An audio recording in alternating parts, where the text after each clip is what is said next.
Vous ne vous êtes jamais demandé par qui et comment cette plateforme a été créée? Comment tout a évolué dans le temps? Eh bien, si c'est ce que tu te demandes, tu es sur la bonne vidéo. Aujourd'hui, comme tu l'auras vu au titre, nous allons traiter le sujet de l'histoire de YouTube. Let's go!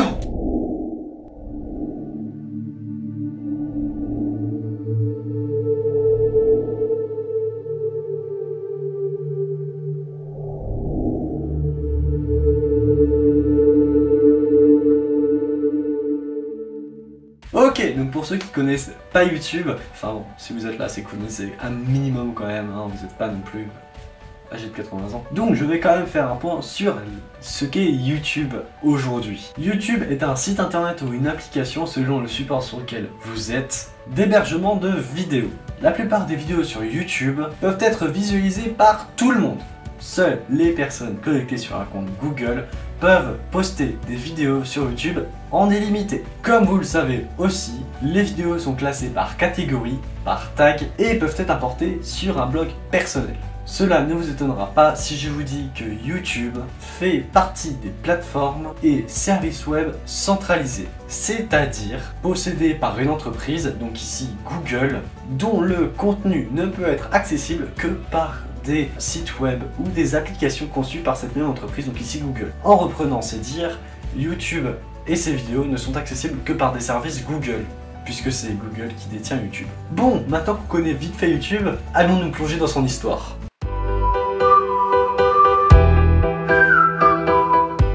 La société YouTube a été créée en février 2005 par 3 anciens salariés de l'entreprise de PayPal. Ceux qui connaissent pas, le logo s'affiche ici. Ils se nomment Chad Hurley, Steve Chen et Jawed Karim. La plateforme devait à l'origine être un site de rencontre basé sur l'utilisation des vidéos, mais les créateurs ont renoncé très vite à cette idée, à la création publique de YouTube. Donc ouais, de base YouTube, ça devait être le mythique. La première vidéo en ligne mise sur YouTube est Me at the Zoo, dans laquelle Jawed Karim commente sa visite au zoo de San Diego. Et non, c'était pas PewDiePie le premier à mettre des vidéos sur YouTube. Et cette vidéo a été postée le 23 avril 2005, soit à l'ouverture de YouTube à tout le monde. Le 9 octobre 2006, Google rachète YouTube au prix d'environ 1,64 milliard de dollars, ce qui constitue la plus grosse opération financière et marchande de Google.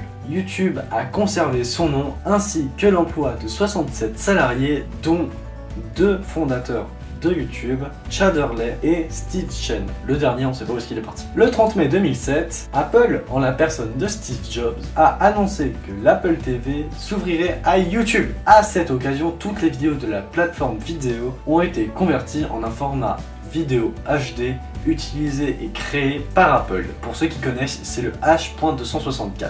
Il faut savoir que c'est le plus gros virage technologique de YouTube depuis sa création. Avant cela, le site internet n'utilisait que le format flash vidéo. On avance au 19 juin 2007 où Eric Schmidt, le PDG de Google, se rend à Paris pour lancer la version française de YouTube pour bien évidemment concurrencer l'actuelle plateforme de vidéo, j'ai nommé Dailymotion, que tout le monde connaît normalement. Google, dans la foulée de sa magnifique influence, fait des propositions aux chaînes de télé françaises, dont notamment France 4, qui sera désormais diffusée sur YouTube et aux télévisions classiques. Google souhaite bien évidemment avancer le programme de YouTube dans tous les autres pays européens si la France arrive à faire aboutir le projet YouTube. À ce qu'on peut voir, hein, ça a l'air d'avoir plutôt bien marché, hein, la preuve, Squeezie, Cyprien, Norman, voilà quoi. Depuis le 19 mai 2010, toutes les nouvelles vidéos de YouTube sont converties en WebM,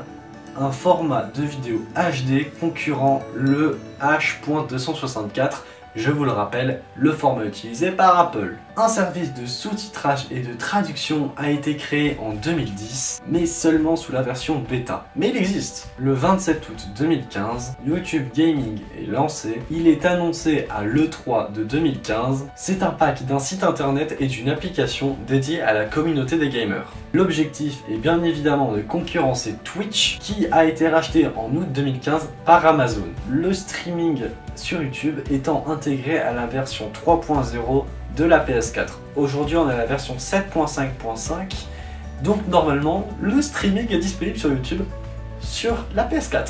Le 21 octobre 2015, YouTube lance son offre d'abonnement payant nommée YouTube Red, aujourd'hui connue sous le nom de YouTube Premium. L'objectif qui est annoncé est d'offrir une meilleure expérience aux visionneurs qui le souhaitent, d'avoir des vidéos sans pub et de pouvoir télécharger des vidéos YouTube pour avoir à les regarder sans internet plus tard, donc que ce soit sur PC, tablette, téléphone, etc. En gros, c'est comme pour télécharger un film sur Netflix et le regarder sans connexion après. En mars 2017, notre magnifique YouTube annonce le lancement de YouTube TV aux États-Unis, qui est un service d'abonnement payant à des chaînes de télévision aux États-Unis pour 35 $ par mois, ce qui équivaut à 28 € par mois en France. Plus de 40 chaînes de télévision américaines dont ABC, CBS, Fox, NBC et ESPN. Et depuis 2017, on va pas se le cacher,